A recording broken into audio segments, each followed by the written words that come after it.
So it looks like we've got a major blockage here. Now we got water. That's beautiful.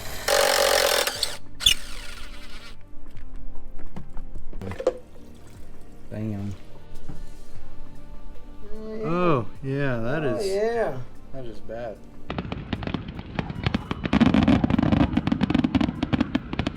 All right, so it looks like we've got a pretty good misfire on our starboard engine over here.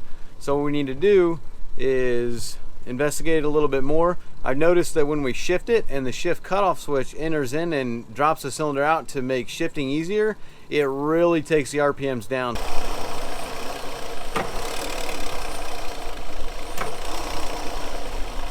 So we do have a misfire. So what we're going to do is do a little investigation and see if we can figure out what's causing the misfire. This here is the Big Don. He's going to be taking care of us today. Oh, yeah. So let's see if we can figure out what's going on here. Yeah, you can really hear it now once the cowling's off. So we're going to do a cylinder drop test to isolate which cylinder is giving us the misfire. And then from there we'll determine whether it's a plug, oil, could be an injector, could be a bunch of different things. But basically to perform the cylinder drop test, you just reach around back and start unplugging the ignition coils and feeling for an RPM change. So that cylinder's good. Good.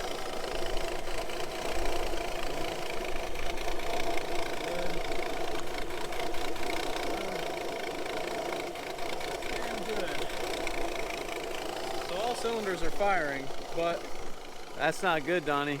typically I've seen misfires only happen under load. So maybe shifting it into gear, giving it a load, it'll show its face.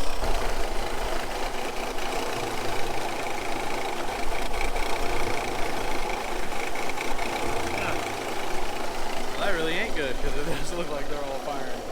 All right, so it looks like we are firing on all 6 cylinders. So now we got to figure out what in the world's going on here.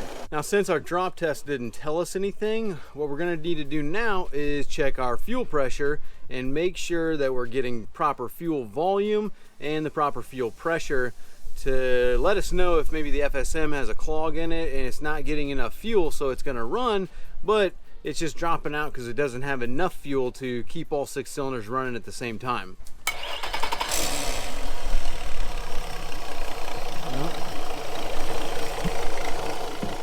we got fuel pressure. Looks like we got proper fuel pressure. But fuel pressure doesn't necessarily mean fuel volume. So I guess we'll just turn the engine off, take the fuel pressure tester off, and see what kind of fuel we've got. Oh yeah, look at, there's no fuel at all. I literally just turned it off and that's all that came out. It's not getting fuel. So now we need to take that FSM off and take a look, see what it looks like. Oh, look at this. Air filter. Yeah. That doesn't look too good. So doing a little visual inspection here, looking at this air filter, this thing is looking awful greasy. Like it's got something caked on it. I'm not sure. It might just be. It's probably not getting air.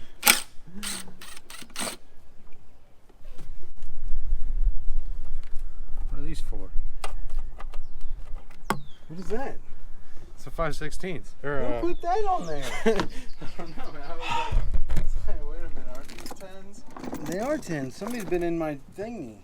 Putting stuff back where it belongs.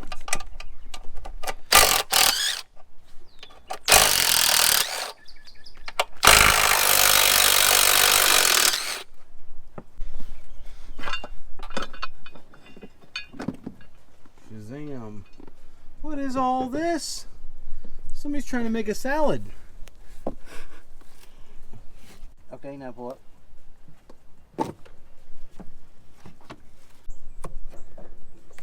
Damn. You freaking killing it now.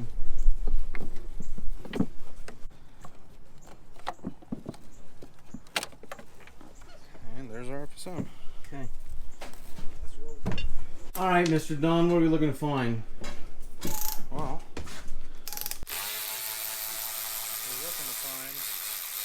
we're looking to find like a fuel restriction of some sort. Maybe clogged filter on that high pressure pump. So if you go back and forth 1 to 1, but without popping your gasket right there, because the gasket's in here. So pull pry like this. There you go. There you go. Bam. Bam.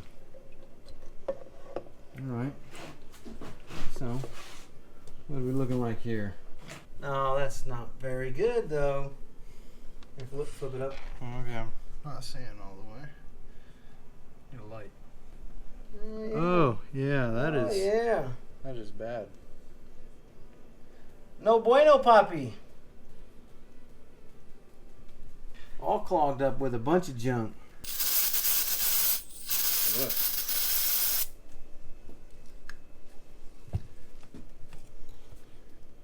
Looks a little bit better, but still got some junk in there. Yeah, that's a lot better. Not 100%, but a lot better. I mean, now pop that lift pump off there. Let's see what the lift pump looks like.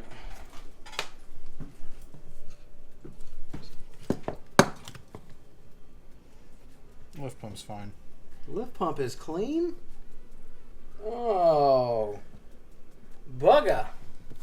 I was figuring that one to be our worst one. That one Look is like in here. squeaky clean. This is looking pretty squeaky clean in here too. She don't look bad in there. Nope. Should I take that Yeah. rubber Take that out? We'll put up. Now our float switch. What's this hose look like? Okay, it's got a hard hose, so that's good.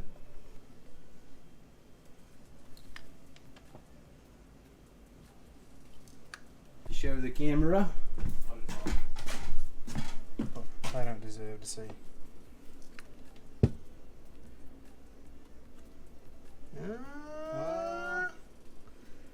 Oh no, mate. Wow. It's a little high, isn't it? It's quite high. That's 1 mega ohm. Okay, well let's get some oil done it. Having to take out both these little prongs. Come on now. You gonna play with it all day or what? Yeah, looks like it. There it is. There it is. There she be. Wait, hold on, I got the thing.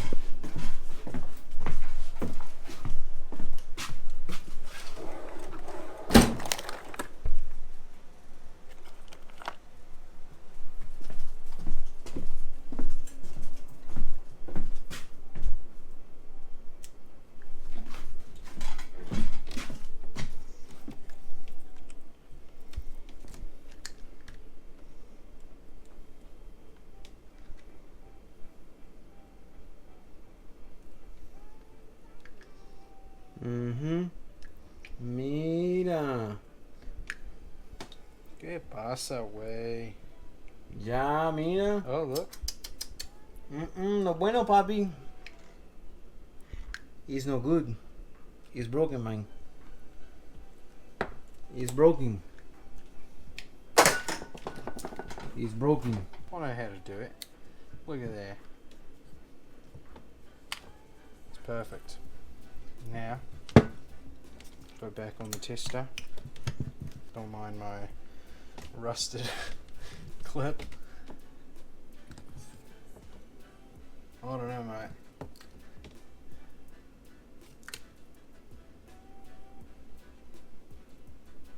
Seems about the same to me.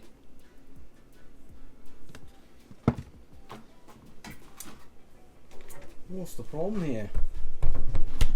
What'd you do? I don't know, it looks like I've gone and broken it, eh? What'd you do to it? Are you sure it's not your clip? No, it's not the clip. It can't be the clip. Look at all the rust on that thing. Forget about that. Clip is in perfect condition. This is looking nice. I do like it. Tickles me fancy. I'm gonna put it over here though.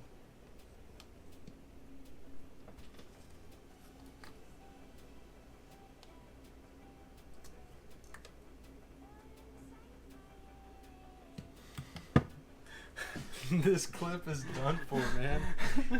Dude, he hasn't been doing that lately. Oh yeah, Are you saying notice it on all the things you're testing? Nah, I barely use this thing. We used yours last time. Oh, let's test this float, Mike. Let's test that one again. Oh, but it might be perfect. Oh, I bet. No, I just threw it into a wall, didn't I?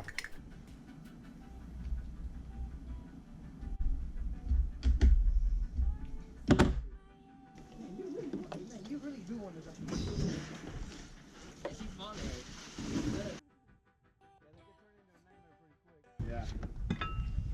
This one is due for Did you change the... Oh, we didn't change the block water pressure.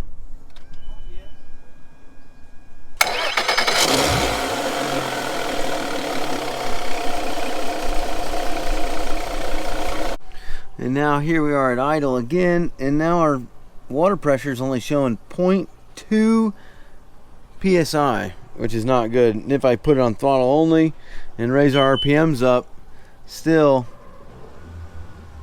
0.2, 0.3, 0.3, 0.2,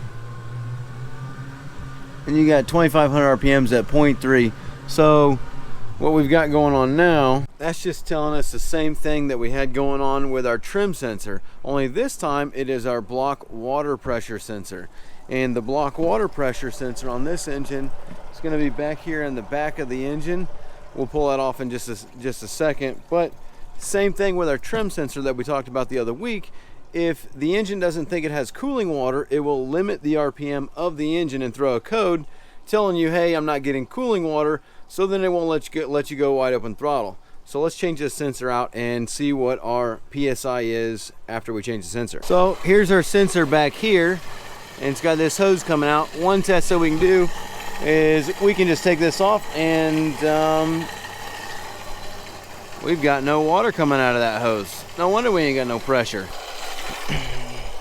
All right, so it's not our impeller, because we've got plenty of water flow coming out of the engine. But what we don't have is any water flow coming out the spot where the hose comes out.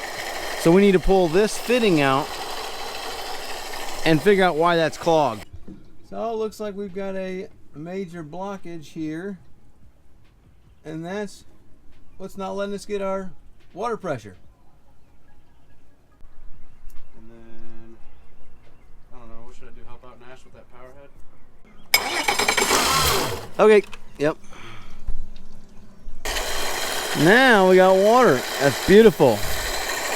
Okay, so now sitting at idle, we got 2.8 psi.